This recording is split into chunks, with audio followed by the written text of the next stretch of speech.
Halo, ini adalah video pembelajaran mengenai materi dan perubahannya. Video ini adalah tugas proyek yang disusun oleh kelompok 3, mata kuliah konsep dasar fisika dan kimia. Jadi, materi itu didefinisikan sebagai segala sesuatu yang memiliki massa, menempati ruang dan juga memiliki sifat yang dapat dilihat, dicium, didengar, dirasa, ataupun diraba.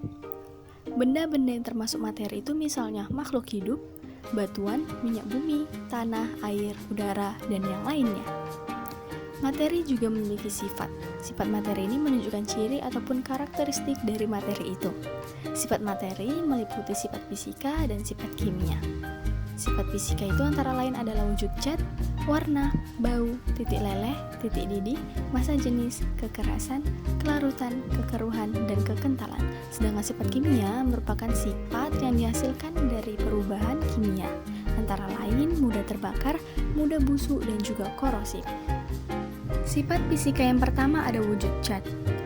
Nah, wujud zat ini dibedakan atas zat padat, cair, dan juga gas. Di sini bisa kita lihat bahwa padat menjadi gas adalah menyublim, gas menjadi cair mengembun, dan juga cair menjadi padat adalah membeku. Kalian bisa lihat contohnya ya. Selanjutnya, perbedaan dari zat padat, zat cair, dan juga zat gas. Yang pertama, zat padat mempunyai bentuk dan volume tertentu, sedangkan zat cair bentuk tidak tetap, bergantung pada wadahnya dan juga volumenya tertentu. Sedangkan zat gas tidak mempunyai bentuk dan volume tertentu. Yang kedua, zat padat ini jarak antar partikelnya sangat rapat, sedangkan zat cair partikelnya agak renggang, dan zat gas antar partikel juga sangat renggang. Lalu, sifat fisika yang kedua adalah kekeruhan. Kekeruhan atau turbidity adalah keadaan di mana transparansi suatu zat cair berkurang akibat kehadiran zat-zat terlarut kekeruhan yang terjadi pada zat cair. Kekeruhan cairan ini disebabkan adanya partikel suspensi yang halus. Sifat fisika yang selanjutnya adalah kekentalan. Kekentalan atau viskositas merupakan pengukuran dari ketahanan zat air atau zat alir yang diubah baik dengan tekanan maupun tegangan. Kekentalan ini adalah ukuran ketahanan zat cair untuk mengalir. Sifat fisika yang keempat adalah titik didih. Titik didih merupakan suhu ketika suatu zat mendidih. Mendidih berbeda dengan menguap ya. Mendidih ini terjadi pada suhu tertentu, yaitu pada titik didih. Sedangkan menguap terjadi pada suhu berapa saja di bawah titik didih. Sifat fisika yang kelima adalah titik leleh.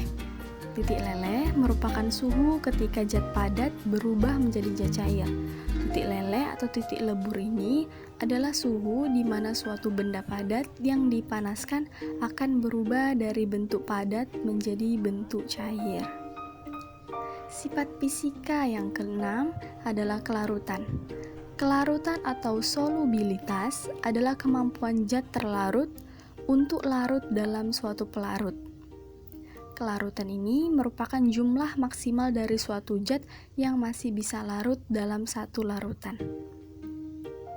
Sifat fisika yang selanjutnya masih tentang kelarutan. Kelarutan ini dipengaruhi oleh beberapa faktor, antara lain suhu, volume pelarut, ukuran zat terlarut, jenis zat terlarut, jenis pelarut. Nah, kita masuk ke dalam sifat kimia. Sifat kimia yang pertama adalah mudah terbakar. Sifat kimia mudah terbakar ini adalah sifat mudah terbakar atau sifat sulitnya suatu zat terbakar. Bahan yang mudah terbakar ini adalah sesuatu yang dapat terbakar di udara, atau dengan kata lain, mudah terbakar menyala dengan beberapa usaha, dan bahan yang mudah terbakar langsung yang terkena nyala api. Nah, selanjutnya adalah mudah busuk. Sifat kimia membusuk ini terjadi akibat reaksi kimia.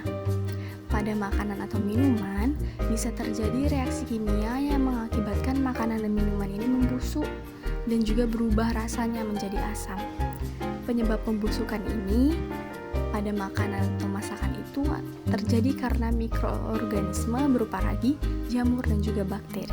Sifat kimia selanjutnya adalah mudah meledak. Sifat kimia mudah meledak ini terjadi karena interaksi zat dengan oksigen di alam. Contoh zat yang mudah meledak itu adalah magnesium, hidrogen, dan natrium. Ledakan adalah peningkatan dalam volume dan pengeluaran energi dengan cara berbahaya, biasanya dengan pengeluaran suhu tinggi dan penghasilan gas. Sifat ledakannya itu ada alami dan juga buatan. Sifat kimia yang keempat adalah berkarat. Sifat kimia berkarat atau korosi ini terjadi karena adanya reaksi antara logam dan oksigen pada suatu benda. Karat ini merupakan perubahan kimia yang terjadi secara alami dan menyebabkan korosi ataupun perusakan pada permukaan logam. Nah, ada dua hal yang bisa menyebabkan logam ini menjadi berkarat, yaitu udara dan juga air. Sifat kimia selanjutnya adalah beracun.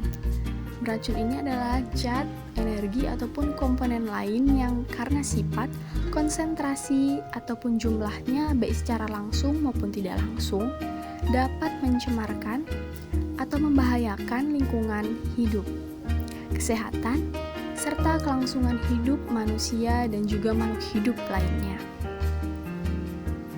Nah, di dalam materi dan perubahannya ini terdapat massa. Massa itu menunjukkan jumlah yang dinyatakan dalam ukuran satuan kilogram, dan juga ada volume yang menunjukkan jumlah materi itu dinyatakan menurut satuan SI dalam satuan desimeter kubik.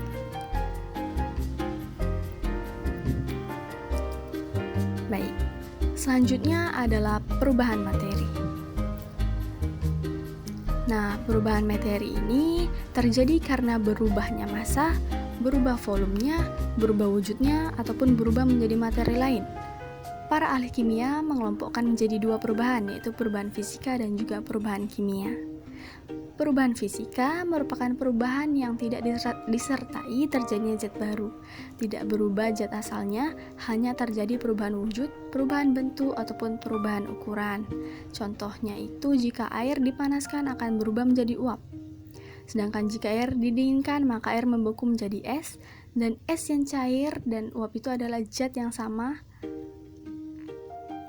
hanya wujudnya saja yang berbeda.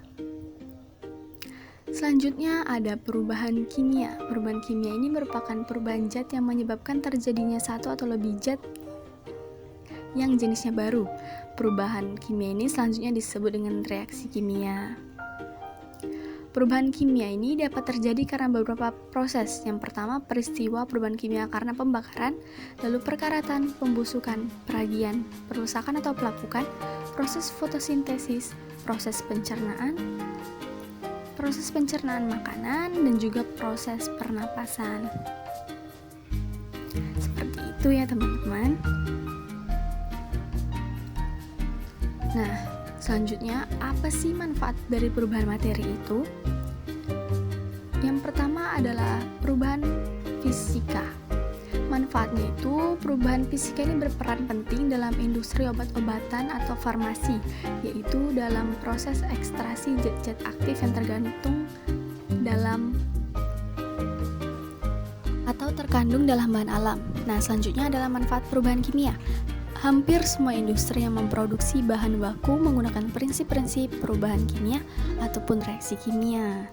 Selanjutnya adalah klasifikasi materi.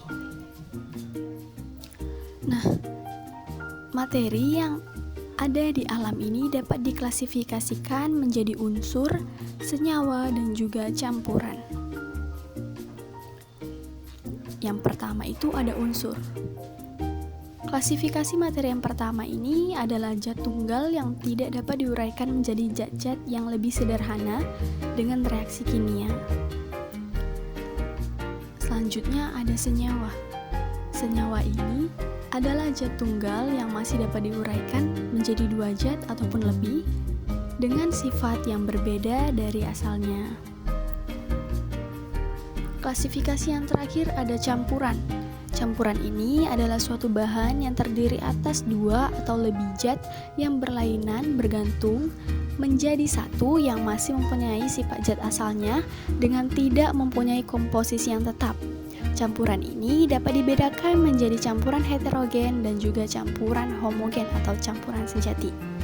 Baiklah, cukup sekian yang dapat kami sampaikan. Terima kasih.